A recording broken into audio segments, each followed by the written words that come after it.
സഹാക്കന്മാരെല്ലാരും ഉണ്ടല്ലോ. സഹാക്കന്മാരൊക്കെ ഇവിടെ തന്നെ ഉണ്ടോ? നിനക്കിപ്പോ എന്താ വേണ്ടേ? നിന്നോട് ഞാനൊന്നും പറഞ്ഞില്ലല്ലോ ഇഷ്ട. ഞാൻ ഇവരോടല്ലേ സംസാരിക്കണത്.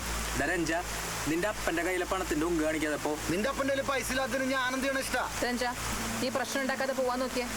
നിനക്ക് സസ്പെൻഷൻ കിട്ടിയത് നിന്റെ കയ്യിലിരിപ്പുണ്ടാ. സസ്പെൻഷൻ അത് ഞങ്ങൾക്ക് ഒരു ആഘോഷോ? അവനും നിങ്ങളുടെ ചെയർമാനും കൂടെ ഞങ്ങളൊന്ന് ചൊറിഞ്ഞായിരുന്നു. അതൊന്ന് മാന്തി തീർക്കണം.